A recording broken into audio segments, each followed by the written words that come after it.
આદિવાસી સમાજના લંબાયેલા પ્રશ્નોને લઈ રાજ્ય સરકારને રજૂઆત. સંતરામપુર મામલતદારને આવેદનપત્ર પાઠવાયું. સંતરામપુરમાં આદિવાસી સમાજના પ્રતિનિધિઓની સ્વયંભૂ સંસ્થાઓએ વર્ષોથી ઉકેલ ન આવનાર મહત્વના પ્રશ્નોને લઈ રાજ્ય સરકાર તથા માનનીય મુખ્યમંત્રી શ્રી ભૂપેન્દ્રભાઈ પટેલને સંયુક્ત રીતે આવેદન પાઠવ્યું. પ્રતિનિધિ મંડળે જણાવ્યું કે દર વર્ષે બિરસા મુંડા જયંતિ તથા વિશ્વ આદિવાસી દિને ભારે ધામધૂમથી કાર્યક્રમ યોજાય છે, છતાં આદિવાસી સમાજના મૂળભૂત પ્રશ્નો યથાવત રહેલા છે. જો સરકાર આદિવાસી વિકાસ પ્રત્યે ખરેખર સંજીદા હોય તો રજૂ કરાયેલા મુદ્દાઓ પર તાત્કાલિક નિર્ણય લેવાની જરૂરિયાત છે, નહીંતર લોકશાહી માર્ગે આંદોલન કરવાની ચેતવણી સમાજ દ્વારા આપવામાં આવી છે.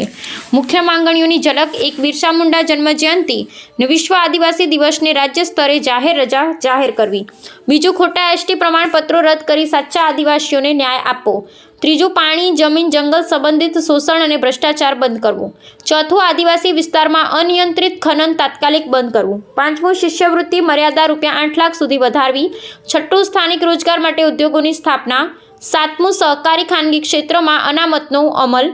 8. જિલ્લા પંચાયત સત્તાધિકરણ મજબૂત કરવું. 9. હાઉસિંગ સ્કીમોમાં પારદર્શિતા. 10. ભરતી બઢતીના અનામતનો કડક અમલ. કોન્ટ્રાક્ટ આઉટસોર્સિંગ બંધ કરી કાયમી ભરતી શરૂ કરવી. 11. જાતિ પ્રમાણપત્ર પ્રક્રિયાથી ભ્રષ્ટાચાર દૂર કરવો. 12. અંબાજી ખોડિયાર વિસ્તારમાં જમીન પીડિતોને ન્યાય. 13. નર્મદા નિગમ દ્વારા લીધેલ જમીનોના વળતરના મુદ્દે કાયદેસર નિર્ણય. સમાજની ચેતવણી. વર્ષોથી રજૂઆત છતાં સરકાર તરફથી કોઈ સકારાત્મક ને સ્પષ્ટ પગલાં ન લેવાતા હવે સમાજે સ્પષ્ટ કરી દીધું છે, જો સરકાર તાત્કાલિક નિર્ણય નહીં લે તો આદિવાસી સમાજ પોતાના હકો માટે લોકશાહી આંદોલન કરશે.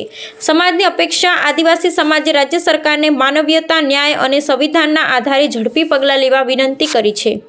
આજ રોજ ભગવાન બિરસા મુંડાની 150મી જન્મજયંતિ નિમિત્તે અમારા આદિવાસી સમાજના વર્ષો જૂના પડતા પ્રશ્નોને લઈને કોંગ્રેસ પાર્ટી દ્વારા આજે મામલતદાર સાહેબને આવેદનપત્ર આપવામાં આવ્યું, જેમાં માનનીય મુખ્યમંત્રી સાહેબ સુધી અમારી રજૂઆત પહોંચે. એમાં અમારી મુખ્ય માંગણી એવી છે કે ભગવાન બિરસા મુંડાની જન્મજયંતિ 150મી જન્મજયંતિ નિમિત્તે આજે સરકાર જો ગૌરવ યાત્રા કાઢતી હોય તો આ સરકાર 150મી જન્મજયંતિ નિમિત્તે ભગવાન બિરસા મુંડાની જન્મજયંતિ આવે તો જાહેર રજાની એક માંગ લઈને આવ્યા છે. કઈ વર્ષોથી અમારી માંગણી હતી કે વિશ્વ આદિવાસી દિવસ 9મી ઓગસ્ટના દિન જે અમારો દિવાળી જેવો તહેવાર હોય છે તે તહેવાર માટે અમે વર્ષોથી અમે સમાજ દ્વારા, પાર્ટી દ્વારા, દરેક સંસ્થાઓ દ્વારા અમે આવેદનપત્ર આપ્યા છે કે અમારી 9મી ઓગસ્ટની જાહેર રજા થાય.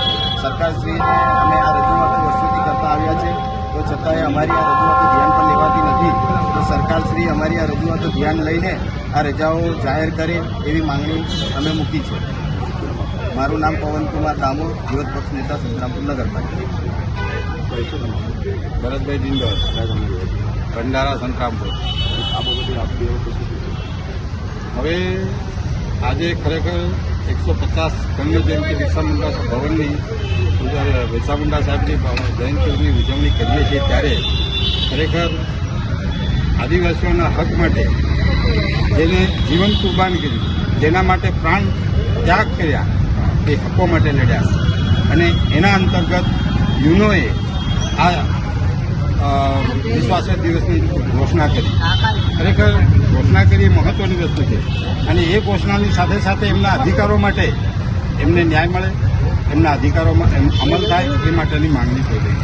આજે ખરેખર લોકશાહીમાં સરકારો ચલાવે છે પણ નથી સરકાર આદિવાસીઓનો કોઈ પણ પ્રાણ પ્રશ્નો માટે ધ્યાન કોઈ આપવામાં આવતું નથી. જેવા કે આજે લોકો આદિવાસીઓની જળ જંગલની જમીનનો પ્રશ્ન, કોઈ જમીન ખરેખર જે સનદો આપવામાં આવી છે માત્ર સરકાર ઔપચારિક કાર્યવાહી કરીને આપી છે, જમીનો કોઈ પૂરતા પ્રમાણમાં આપી નથી. 2 ગુંઠા 3 ગુંઠા 4 ગુંઠા જમીન આદિવાસીઓને. બીજું કે આજે આદિવાસીઓની બંધારણીય હકોમાં પણ ઘણી બધી મુશ્કેલીઓ પડે છે.